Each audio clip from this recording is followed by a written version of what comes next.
This podcast is a quest for well-being, a quest for a meaningful life through the exploration of fundamental truth. Enlightening ideas, insights on physical, mental, and spiritual health. The inspiration is love. The aspiration is to awaken new ways of thinking that can lead us to a new way of being well.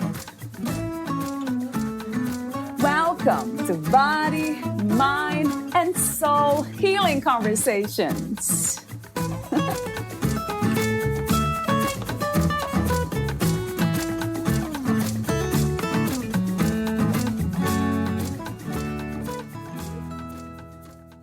Self-healing through mindfulness and meditation.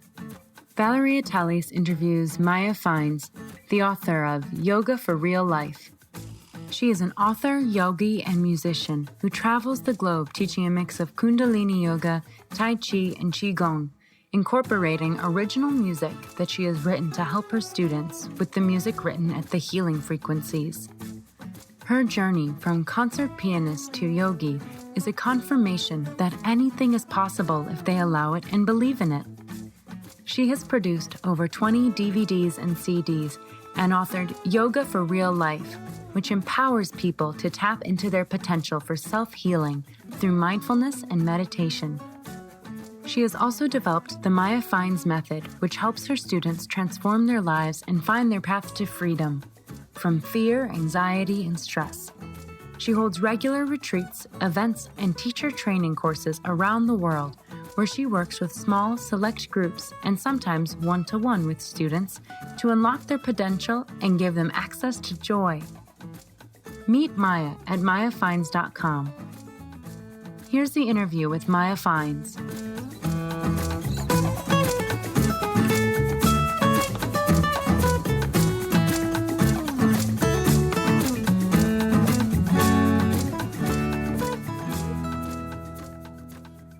In your own words, who is Maya Fiennes? That's a good question, right? It took me only a few years in my life, well, many decades, to realize and find out who I am. You know, it's funny that because almost every decade we change. And if I look back, actually, I had a chance to look at some old videos I've done in my life, and I was a concert pianist and recording, and I look at myself, I'm thinking, wow, who is this person? Yeah. I have changed so much since. So I don't know. The question of that is, we change every few years or every decade at least. It's kind of a good number of years that change happen to something else, you know. So it's the transformation is there, constantly we transform and change. So all that, the old saying that, oh, people don't change, it's such a rubbish because it's not Yes. true at all. I mean, what do you mean we don't change? We change all the time. So yes, I am everything. I'm one of those people that I've done many things in life. I started, as I said, as a concert pianist when I was a very little girl. So I always talk about the story from concert pianist to yogi. And all my life was really just practice, piano. It was all music, and it was kind of my escape. But then I went to London and I did my master's degree in Royal College of Music, and that's what I love. And of course, the world was expanded, and I was exploring being in the Western world because I'm from, Eastern Bloc, you know. So it was quite a different world out there, and my eyes were wide open, and my feelings, my emotions, my mental state, that's what I'm saying. I changed completely from that little girl from Macedonia going to London. It's a big step. How could you not change? So then I made lots of turns in that transformation. And then I went into fashion. And then that was everything I liked doing, I actually manifested and did. I'm very much that kind of doer person.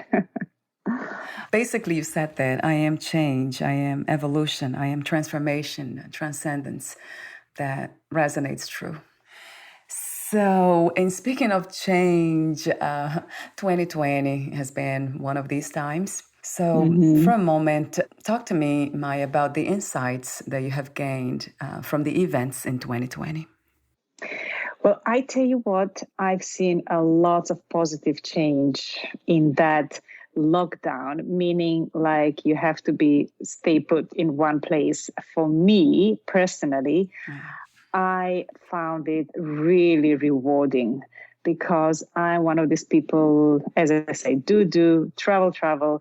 And I always believed in that kind of, let's maybe call it old-fashioned way, but I like to have contact with people. So that's why I travel the world to accommodate people, to be with people. I have large groups of people teaching and doing my teacher training courses in amazing places. I just came back there before the COVID. It was in Nepal for a whole month. We did this teacher training course. It was an amazing experience. Then before that, it was in Greece. So I travel constantly, and it was kind of part of me.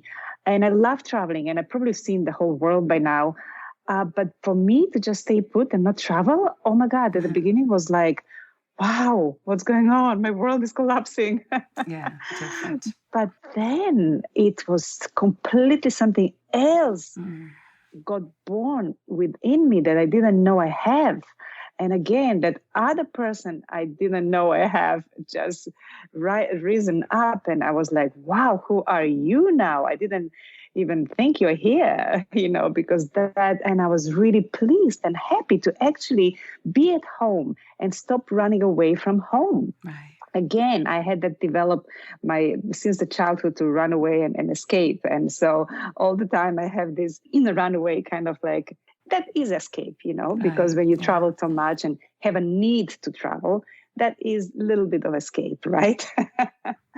So for me, it was absolutely amazing to just be here. And I started accepting and embracing the digital world, meaning working with Zoom.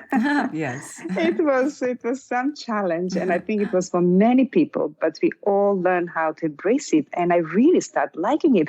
And then I realized you don't have to have that personal contact. The energy transmute through all this digital, through the screen, to everything. I really was surprised by that and really pleased.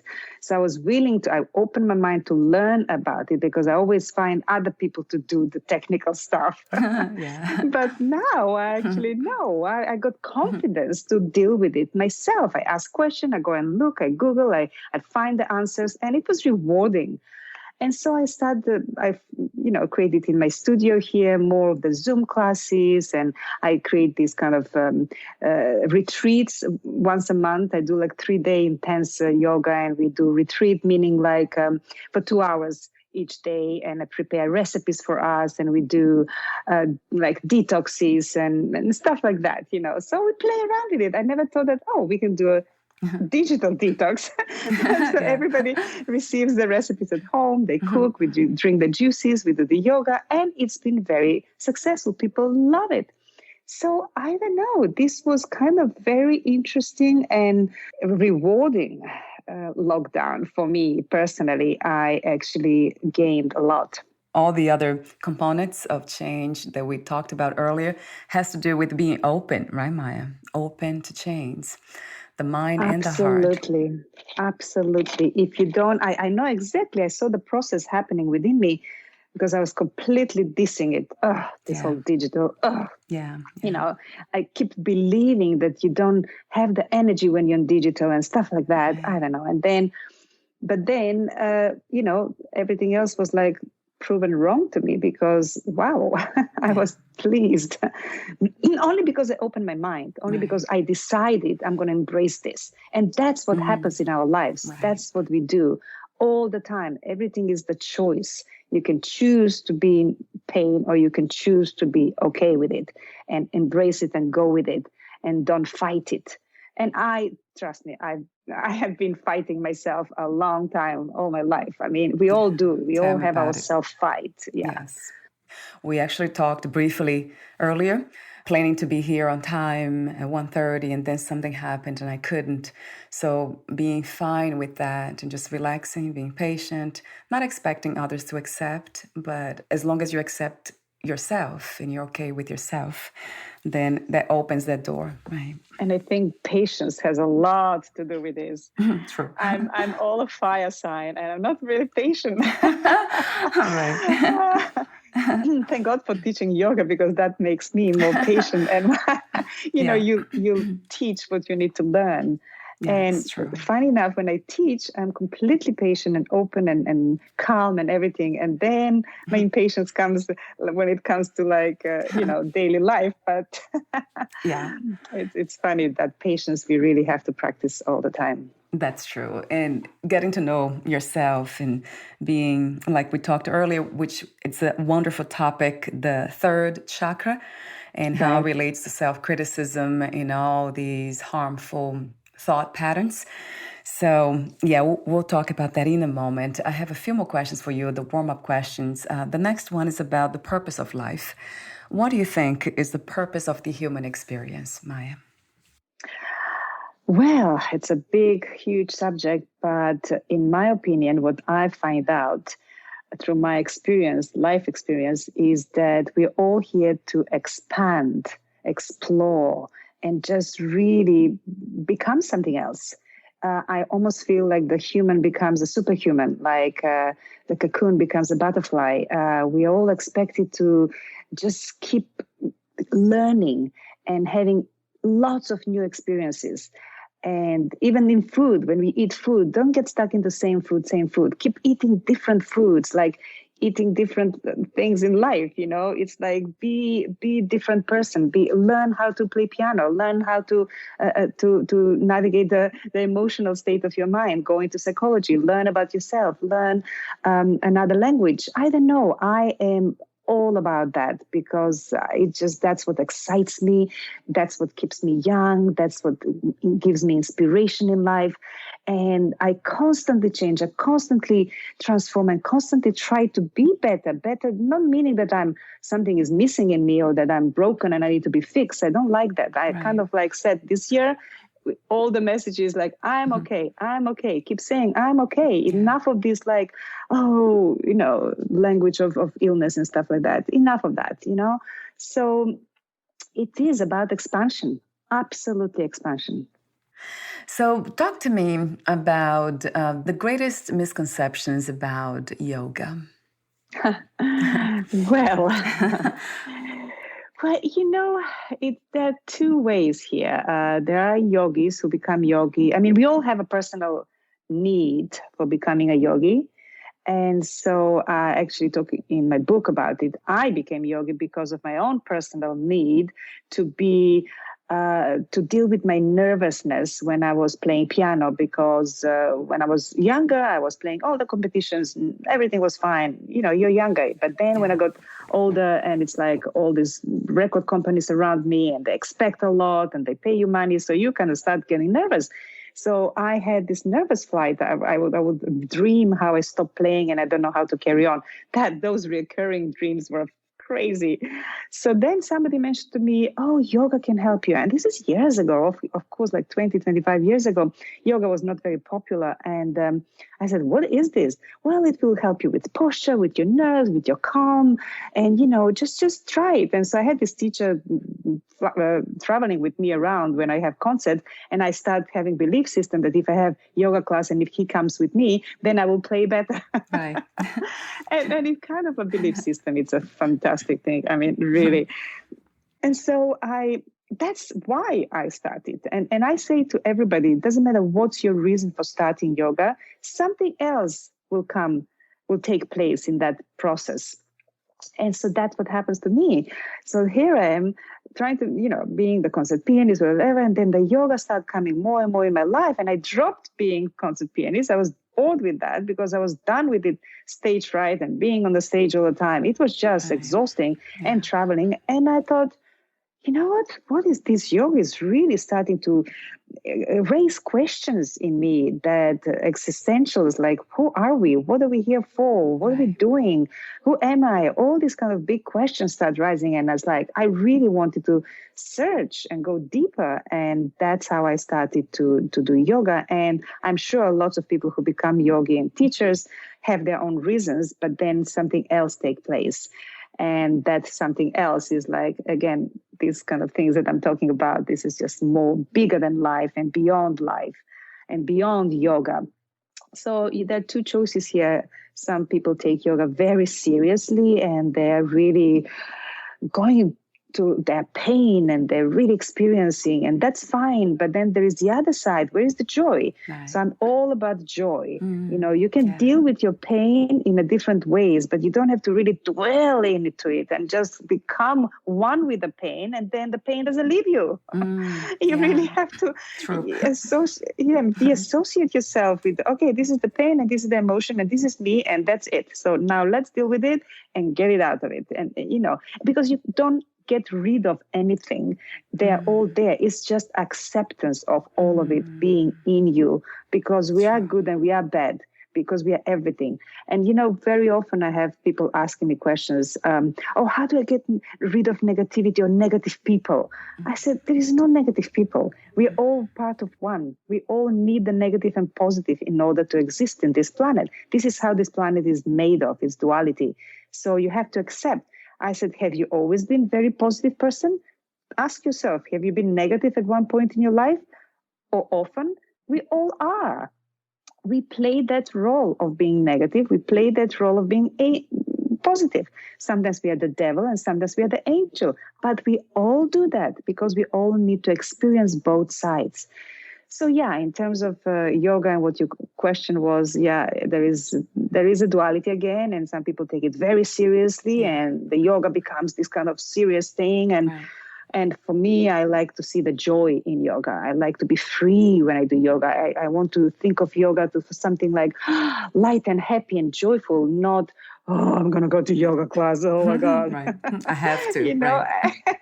And I see people with their faces coming like very judgmental about it. And it's like, what is this? This is yoga? This is not yoga. I said, no, we have fun and we laugh and we dance.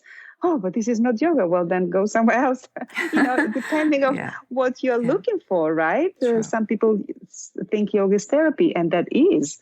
And you go through your own transformational process in all that. But people find their ways. Everything is good. So when it comes to yoga, meditation, and mindfulness, those practices, should we think that they are connected to religious beliefs, Maya, or they are somehow separate from religiosity? Well, there is and there isn't. So if you like, there is a religion because we are actually accepting the Hindu religion or the Sikh religion or, Indian, because that's what we are speaking. We are speaking Sanskrit sacred words, but then that they're the words of empowerment. That's where all the languages came from. And so you can argue it's not about religion because this is what we all have in our DNA. And that's true. So as I said, it is and it isn't, because it is their religion, it's right. But we are kind of like saying those words like it's our religion. So it's kind of, if you take it from that point, it's religious. But from another point, is there those sacred words that we all have in our DNA. This is the Sanskrit words. All the languages came from those words. And when we say a few of the sounds, when we chant a mantra, it just raises our vibration. It doesn't matter whose religion, what it is, what you believe in. It's just, no matter who it is, anybody who says the words of mantra, whatever mantra it is, if you keep repeating it for a longer time, what happens, there is a whole process that takes place.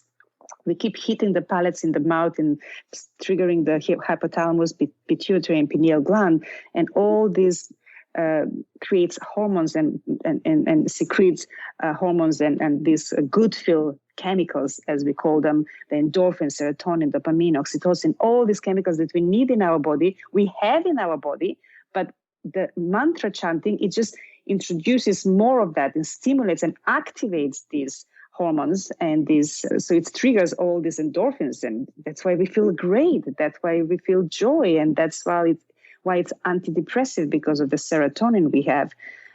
So it's, I guess that's my answer. Maybe some people who get too serious about yoga or spirituality, they ended up forgetting the body. And this is not how it works, right? I always say to everybody and all my students, just ask the question how I feel. So we never ask ourselves what we think, right? It's the first thing.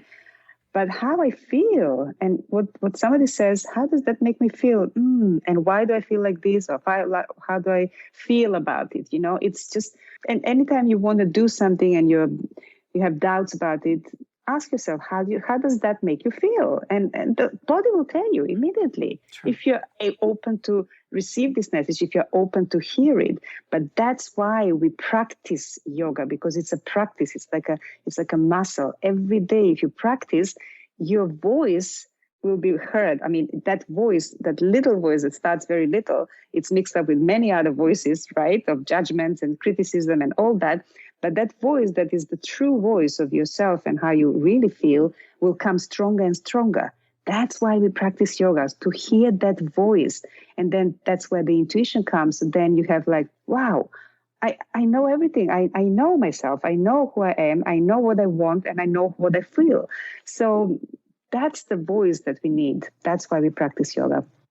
Every time I talk to somebody about yoga, I think about practicing, trying, but for some reason, I ended up doing other things. So I kind of trust that too. Well, everybody has a different thing. It doesn't have to be yoga, but if it's a certain exercise that resonates with you. And I mean, sometimes when I'm on treadmill, I have so many ideas, like I have a pen and paper and writing them down, because all the voices come out and the ideas come up. So it doesn't have to be yoga. It can be any exercise that you enjoy doing and gives you that calmness, and it gives you that ideas, like open up. I mean, we could be doing many things. You could be having a bath, and that's the same as yoga. I'm not saying that yoga is a must. Anything that gives you pleasure and, that voice you can hear. You're resting and you're relaxing in the bath, and it's beautiful. And suddenly all the answers, all the questions are being answered, So anything can be like that. So I have one more warm-up question for you, Maya, and that is about freedom. What is to be free from your perspective? Freedom for me is to stop fighting and myself, and to not have those criticism voices and of self-criticism, and just to have that peace, to find the peace and accept all. As I was talking about it, we do have these voices, and that's all kind of down there, buried in the subconscious mind. But once you're aware of it, you bring it into the conscious mind, and then it's resolved. So you just have to constantly be aware of what you're thinking, where the thoughts are going, and that gives me freedom to not have those thoughts. And that's why meditation comes in, when I feel free, because free of thoughts. Yeah, is that really possible, to be free of negative thoughts? No. Well, it's not. The negative thoughts will always be there. As I said, negative, positive, we make it negative or positive. Yeah. One time, that negative voice becomes actually the positive after a few years. It's like, oh, come on. Wow, wait a minute. I used to feel like this, and now I actually feel this is positive. I mean, look how much it can change. It can really, anything is possible. So freedom forever? No, we are not free. What does it mean to be free? If we are bound to this planet and this duality, there is no freedom. We are still having the bodies, and there are lots of things to deal with. And this is a school. We are learning everything here. It's all about learning how to expand. And so it's a school. Yeah. It's test after test and exams after exams. We're tested all the time. It feels like it very much. So pure freedom is, you have to go in samadhi and to go into enlightenment to be free. But then why would you need to be living in this planet? Yes. If you're completely free. So that freedom is quite interesting. And it could mean so many different things. Freedom at one situation, you can be free from prison. You can be free from whatever, Right. These are lots of things how freedom can go, depending on what freedom we are talking about, personal freedom or universal freedom. Where are we going with that? Yeah. Freedom can be meaning many things. So you wrote the book, Yoga for Real Life. 2 initial questions. How did you become a writer, and what was the inspiration and purpose of writing this book?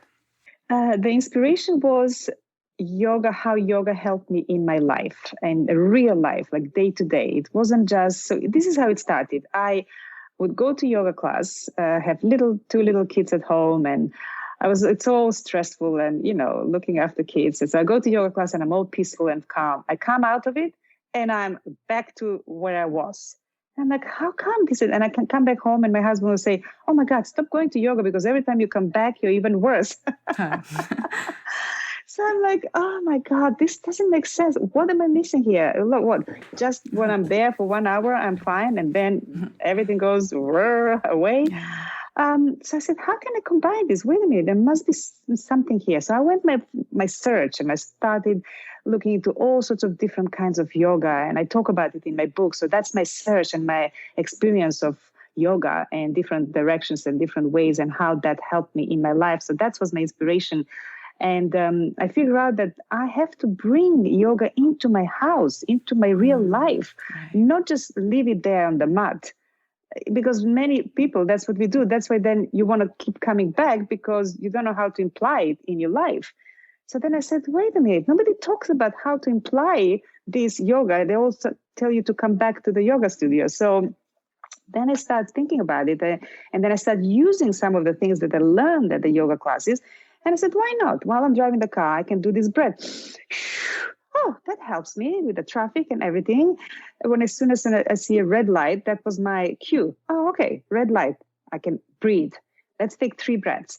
I mean, even just doing that through the day, this is just to stop for a second. It takes 1 minute to change your whole flow of energy just with the breathing. If you consciously breathe, but we don't usually breathe consciously because it's given, right?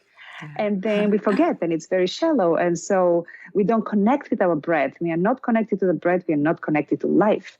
We are not connected to ourselves. So that's where my exploration and inspiration became like, okay, how can I use those things that I learn in yoga and put them in my real life? And how can I have better life? So I start noticing that applying that, in my life, I started being less stressed and all these things that used to bother me don't bother me anymore. And I was like, oh my God, I can really see something. Or people will tell me, oh, you look different. Oh, you are different. Oh my God. So these are the kind of comments when you get from people around you as a confirmation. And I really, that was my inspiration. I just wanted to show to people and share with people what happened to me and how they can also help themselves by using those few little techniques that I put into the book. So it's a gem, kind of like little combination of my life and the tricks. I call them tricks of how to help you because they're very short pieces, like segments, like you can do 2 minutes, you can do 3 minutes. And that's what I like because we all have a busy life. So we only can maybe have 2 minutes to do something. And those are the important 2 minutes that can change everything. So that's what I talk it's all 2 minutes, 3 minutes exercises. Connect to your breath, connect to life, right? That's so true. And we forget to breathe. You just reminded me just now. I start breathing deeper. How interesting. Yes. Yeah. And we need to be reminded too all the time. Yeah, that's why you have to have key points in that's why I talk about the red light. I mean, we all drive all the time, right? Red light, okay, breathe. Immediately, it's that association in my brain. It's kind of like, like the animals, they have the instinctive, oh, they see something, that's it, it triggers. So I start having those trigger points of certain things that I do and just to remind myself. But okay, I'm in this business, I breathe a lot and I teach a lot, thank God for that, because then I'm forced to breathe with people, Each chapter of your book is based on a chakra. So, but we talked earlier, and perhaps we'll explore now the 3rd chakra and relationship with self-love. Self-love, yes. I talk about it. I have a lot of workshops based on that and my teacher training courses. First of all, I say to people, if you want to be a teacher, you need to love yourself. You need to sort yourself out first. And I have a lot of people who come to the trainings who just want to do that for their personal transformation, not to teach. And I welcome that because if you're not ready, you cannot teach others when you haven't sorted out yourself. And some people described, oh my God, this is perfect because it's like 10 years of therapy into 1 month teacher training course. So some people just take it for that reason. Anyway, so I talk about self-love a lot. So if you still have those judgmental voices constantly running your life, you cannot love yourself. So first we need to deal with those voices, establish that what voices they are. And usually I start talking about it earlier about subconscious mind. These voices are all into subconscious mind, which is anything you hear from anybody, parents, teachers, friends, siblings, anything from 0 till 7. So everything is kind of like a tape. It's all recorded. Right. So then after that, all you end up doing, repeating the tape, because the tape keep repeating. So everything that happens in those years, you just keep repeating in your life. Right. So your life is run by these experiences you had until you were 7 years old. And if you understand that, then you know where your miscomings are coming from, where your misunderstandings, your judgmental, your envy, your criticism, your not having self-love or not loving yourself comes from. So then if you just bring it into conscious and then you meditate on it, basically just bring it out in open and say, oh, I understand. These are the voices I've heard then, but they're not real. They're not true. It's almost like some recorded tape.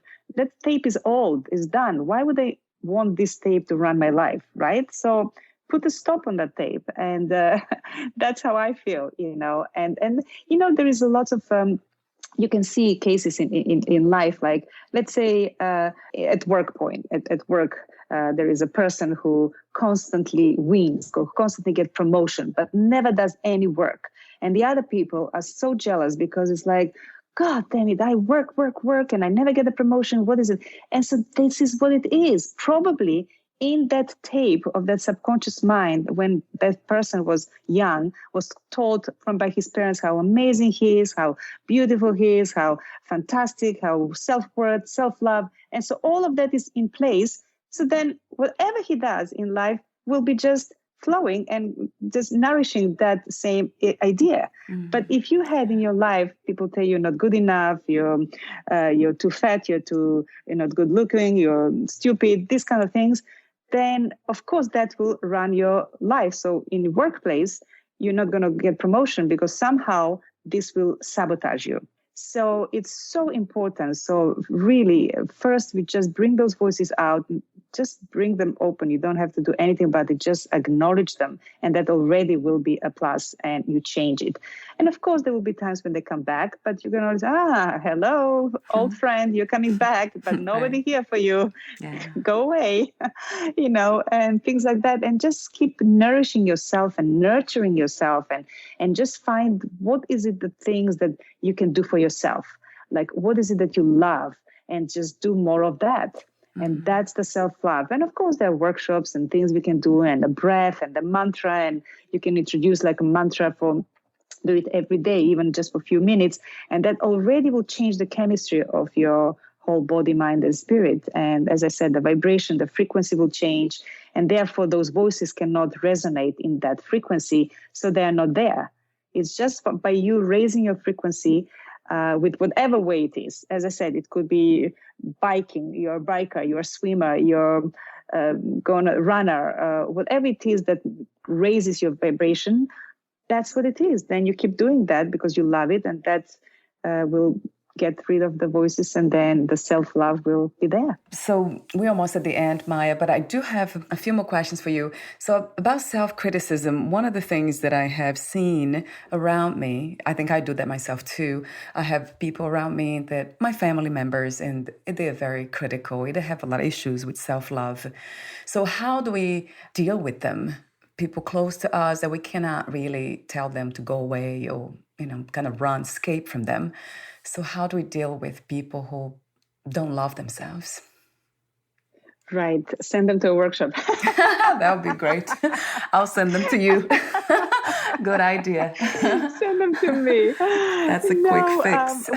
It's always talking to these people, but finding the language and finding the best way to talk to these people, which is not easy because they're not hearing you, because they do not want to hear. So it's very difficult to start that whole, to open the Pandora box. It's very, people are so overprotective over that. They don't want anything out because they're so scared of what comes out. So it's very understandable. So it really has to be small steps, just like maybe inviting them to come with you to a yoga session, or inviting them to, hey, I just saw this kind of like chanting. I mean, of course, some people are like, what are you talking about? I'm going to be repeating the same thing.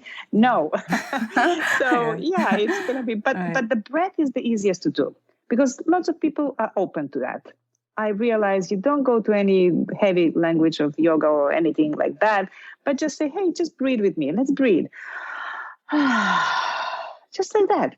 Inhale through the nose, exhale through the mouth.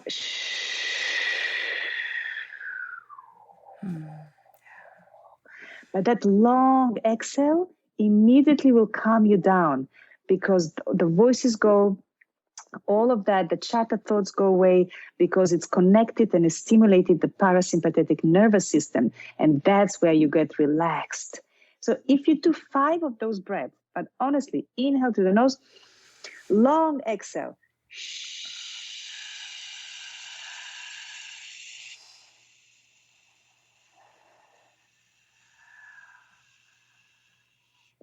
You have to make it longer. And of course, it's not going to be longer, the first one. Second one will be a little bit longer. Third one, a little bit longer. But the fifth one is going to be really long. And you're going to be like, oh my God. You feel like, whoa, dizzy. Because you're so overwhelmed with that kind of like, you're relaxed. So that is really, the breath is the easiest to introduce. Just breathe. And it's easy. You can do it anywhere, this breath. So before we go, I do have those ending questions, but talk to me for a moment about the Conda dance. Oh, yeah. That sounds fun. Well, it's something that I created not knowing that I'm creating it. It wasn't in my plan. It wasn't that I sit down and I'm going to create something. It never happens like that. The creative process is a very weird, strange process, how it happens. And I know that from composing music, from everything. It's kind of so... It came organically. I would be, people are sitting a long time when I have longer workshops and their legs hurt. They kind of like, I can see them uncomfortable. So I said, let's stand up. So we all stand up and we did the same positions. Instead of sitting, we did in standing. And then I put the music on and then it turned into a dance. I said, oh my God, wow. And everybody was like begging me, can we have more of this? Can we have more of this? All the time. And I said, wow. And then I put a structure to it based on my book, based on my teaching, based on everything that I do is through the chakras. And then I structure it through the chakras. And then we became like a quick fix alignment through the chakras. And then within 1 hour, you're completely rejuvenated, re-energized, inspired. It's lots of serotonin being created. And you feel happy and joy. So it became like the guru of joy. It sounds like a lot of fun. Yeah, it does connect to joy. People can come and join me on Tuesdays in the morning at 9 a.m. PST. We do that every time, yeah. Why did you choose to become a musician, Maya? Oh, I don't know. That was chosen for me. I was born with it. Must have been, if you believe in past lives, who knows? But I was completely, from day one, instead of playing with kids, when there is a party and there is a piano, and I was like, sit on the piano and pretending, but really stroking the piano with nice, like really pretending like I'm playing properly. Because, other kids come and they bang with their fist on the piano, bang, bang, bang, bang. And I know I was like playing like for real. And I just had it in me. And as soon as I was like 5, 6, I was like, I want a piano. My parents were like, are you kidding? Can you choose a cheaper extra instrument? The piano is always the most expensive and the biggest. Where are we going to put it? And how are we going to pay for it? So I was like, no, piano. So I have 2 last questions. But before I ask you these questions, would you like to add anything or read a passage in your book? I think was going to, we already talked about criticism and judgment and envy. How about what to eat? I was like opening diets and fads and all these ideas about diets because people always struggle with that. Right. The media these days is full of faddish diets proclaiming miracle results. One day, soya is the savior. The next day, it's evil. Who are we to believe? Although professional advice is always of value, we need to put ourselves at the center of our self-help solution. We need the confidence of self-belief in the fact that we alone can determine how much and how well we can eat. So this is the kind of thing. It's like the food. That was just a passage from my book, but what we eat, it's so important. But again, you have to follow your voice. But you can't just I spend months and months thinking, oh, I should diet and this, and I should diet, and then there's salads and salads, when you're not very informed. So you go to a dinner and people are eating all the good stuff that I want to eat. And I'm here with my salads, and all night I spend being angry with myself because I'm not satisfied. I'm looking at other people's with envy in their food and how happy they're eating. And I'm in complete, dissatisfaction eating my salad when I don't want to eat salad. So these are the kind of things. You have to be happy with what you eat and be conscious of what you're eating. And some people, some things are good for me, but not good for others. And you have to establish what's good for you, and don't follow other people's recipes. It's good to learn and to guidance, but then you follow yourself. If you knew you would die soon, meaning losing the body, would you make any change in your life or do anything in a different way? It's a good question. I think I'm pretty much doing everything I wanted to do because I'm a big explorer and I'm not afraid of go do things and try. And if I fail, I'm fine. I had many failings and so I raise up again, and that gives me even more opportunity and more energy to carry on. So I just happen to be like that. And I believe in failure, and failure is good. Sometimes, it just helps you to raise, become a bit better person. And so I learned from everything. And I think I pretty much do everything I wanted to do. My last question is, what are 3 things about life you know for sure as of this moment? What do I know for real? Yes. Life it's good and bad. Right. Life has ups and downs. And life is beautiful. Yes, 1,000 times to all of it. Thank you so much, Maya, for your beautiful, elevated. Thank you, Valeria, for this opportunity to talk to you. Thank you. Thank you for your presence, elevated presence, your wisdom, and everything between. Thank you. Thank you. Where can we find more information about you, your books, products, services, and future projects? So it's my website, mayafiennes.com. It's probably the easiest. All the information is there. Or the Instagram, just my name on Instagram, Facebook. Yeah. Wonderful. That's probably the best. Yeah, I'll have the links too on your podcast profile. Thank you so much again, and we'll talk soon. You're welcome. Thank you, Valeria. Thank you, Maya. Bye for now.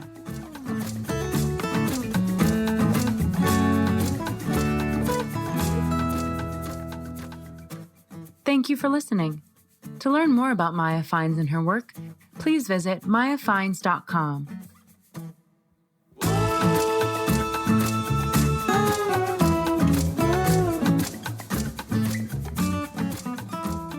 To learn more about this podcast, please visit fitforjoy.org/podcast.